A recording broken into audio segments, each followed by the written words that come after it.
ওম নমো ভগবতে বাসুদেবায়। জয় মা লক্ষ্মী। বন্ধুরা, এই মুহূর্তে ভাদ্র মাস চলছে, যে মাসকে ভগবান শ্রীকৃষ্ণের মাস এবং মা লক্ষ্মীরও মাস বলে গণ্য করা হয়। বলা হয় ভাদ্র মাসের প্রত্যেক বৃহস্পতিবার দিন মা লক্ষ্মীর ঘরোয়া পূজা করলে গৃহে মা লক্ষ্মী সর্বদা অচলা হয়ে বিরাজ করেন। বন্ধুরা, আজ ভাদ্র মাসের প্রথম বৃহস্পতিবার। আজকের দিনে যদি আপনি মা লক্ষ্মীর পূজা করে থাকেন, তাহলে এই বিষয়টি নিশ্চয়ই জানেন যে ভাদ্র মাসের লক্ষ্মী পূজার ব্রত কথা অবশ্যই আজকের দিনে একবার হলেও শ্রবণ করতে হয়, নচেত এই পূজা অসম্পূর্ণ থেকে যায়।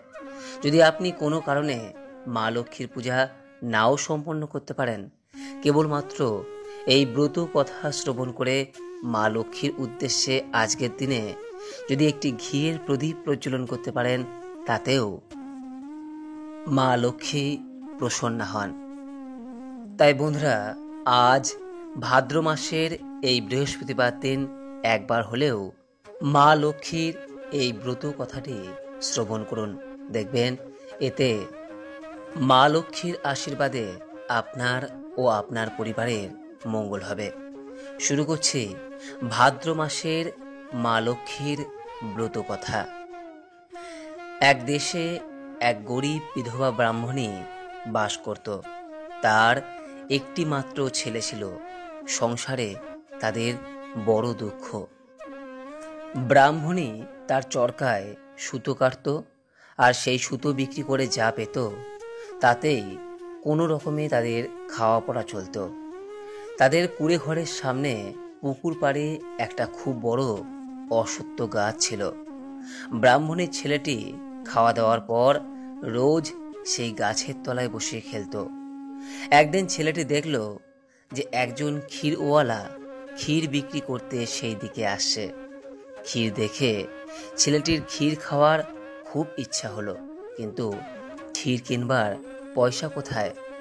সে তখন ক্ষীরওয়ালাকে দাঁড়াতে বলে তার মার কাছে ছুটে গিয়ে ক্ষীর কিনবার জন্য পয়সা চাইল। মা বা পয়সা পাবে কোথায়? তবু অনেক খুঁজে পেয়ে সুতো কাটার চুপড়ির ভেতরে 4 কড়া কড়ি পেল। মা তাই ছেলেটিকে দিল। ছেলেটি তখন আবার দৌড়ে ক্ষীরওয়ালার কাছে গিয়ে সেই 4 কড়া কড়ি দিয়ে তাকে ক্ষীর দিতে বলল। ক্ষীরওয়ালা ছেলেটাকে দেখে কেমন যেন দয়া হলো। সে কিছু না বলে এক ভার ক্ষীর তাকে দিয়ে চলে গেল। ছেলেটি ক্ষীর খাবার জন্য অশ্বত্থ গাছের তলায় গিয়ে বসল।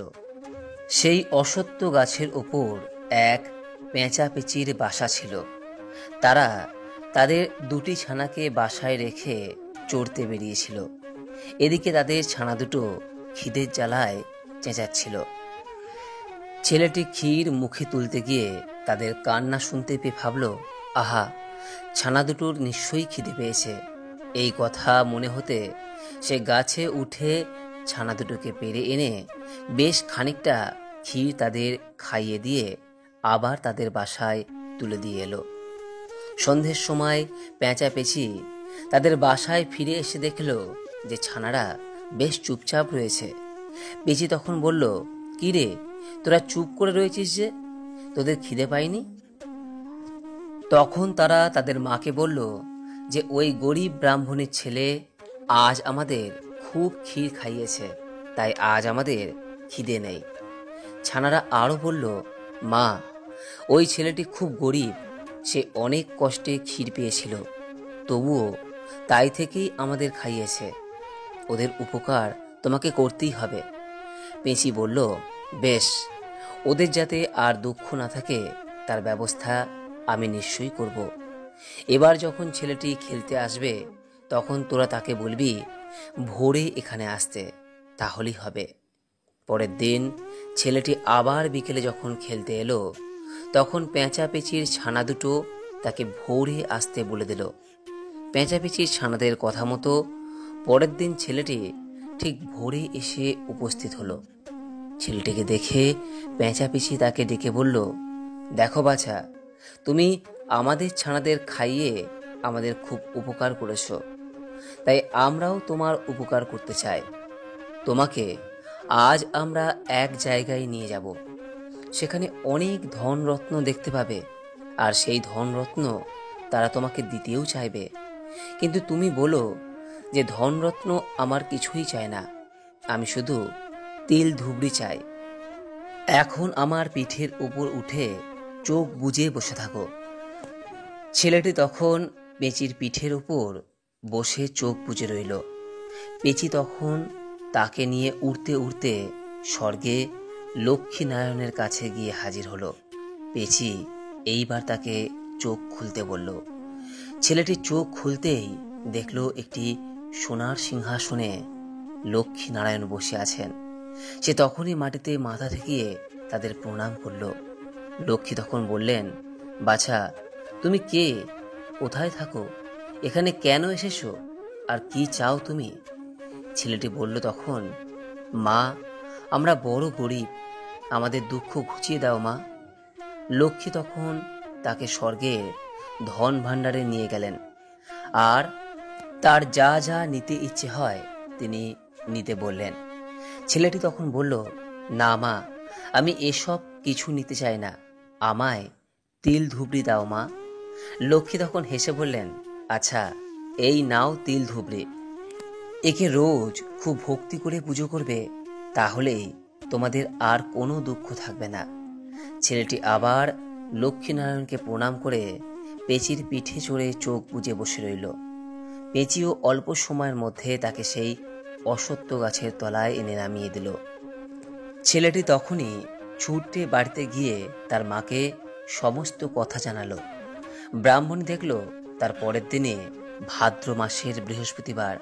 সে আর কাল বিলম্ব না করে লক্ষ্মী পুজোর আয়োজন করল।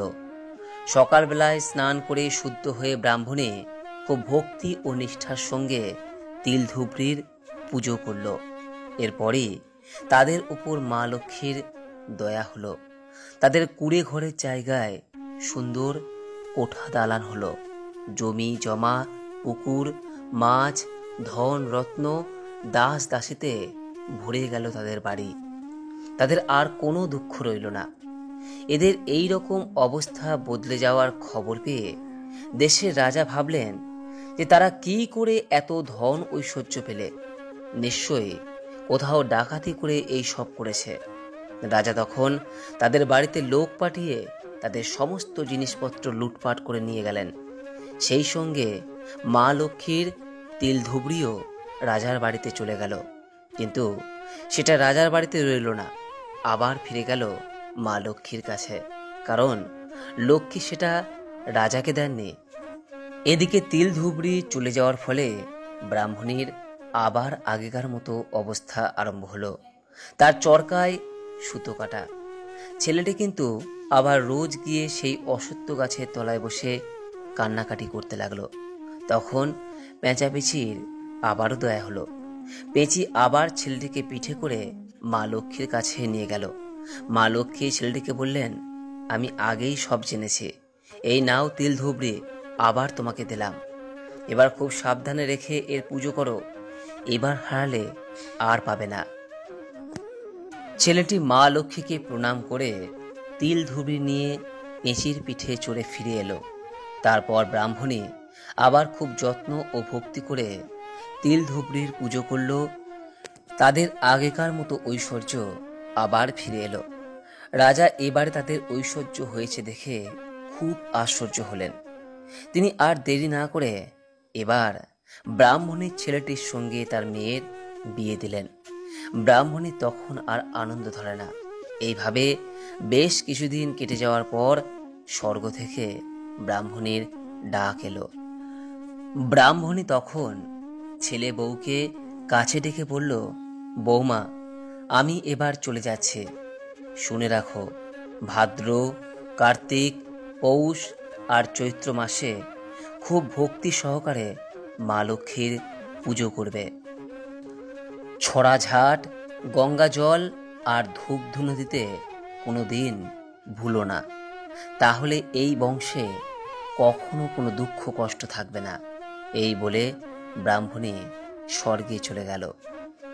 তারপর থেকে ব্রাহ্মণীর ছেলে বউ ব্রাহ্মণীর কথা মতো প্রত্যেক ভাদ্র, কার্তিক, পৌষ এবং চৈত্র মাসের বৃহস্পতিবার দিন মা লক্ষ্মীর পুজো করতে লাগলো। তারা লক্ষ্মীর মাহাত্ম্যের কথা চারদিকে প্রচার করে দিল। এইভাবে বৃহস্পতিবার দিন মা লক্ষ্মীর পূজার প্রচার হলো। বন্ধুরা, এই ভাদ্র, কার্তিক, পৌষ এবং চৈত্র মাসের প্রত্যেক বৃহস্পতিবার দিন যদি মা লক্ষ্মীর নিষ্ঠা ও ভক্তি সহকারে পুজো করা যায়, তাহলে মা লক্ষ্মী চিরদিন সংসারে বাধা থাকেন। সেই সংসারে আর কোনো প্রকার অভাব থাকে না। মা লক্ষ্মীর কৃপায় তাদের সমস্ত দুঃখ দুর্দশা দূর হয়। আশা করি দর্শক বন্ধুরা এই ব্রত কথাটি শ্রবণ করে আপনাদের ভালো লেগেছে। যদি ভালো লাগে অনুগ্রহ করে লাইক করবেন, পারলে শেয়ার করবেন এবং এই চ্যানেলের নিত্য নতুন ভিডিওর আপডেট পেতে চ্যানেলটিকে সাবস্ক্রাইব করে রাখবেন ও পাশে থাকা নোটিফিকেশন বেল আইকনটিকে ক্লিক করে রাখবেন। সকলেই ভালো থাকুন, সুস্থ থাকুন। মা লক্ষ্মীর আশীর্বাদে আপনার সমস্ত অভাব দূর হোক, এই কামনা রেখে আজকের মতো ভিডিওটি এখানেই শেষ করলাম। নমস্কার, ধন্যবাদ। ঈশ্বর আপনার মঙ্গল করুক। জয় মা লক্ষ্মী।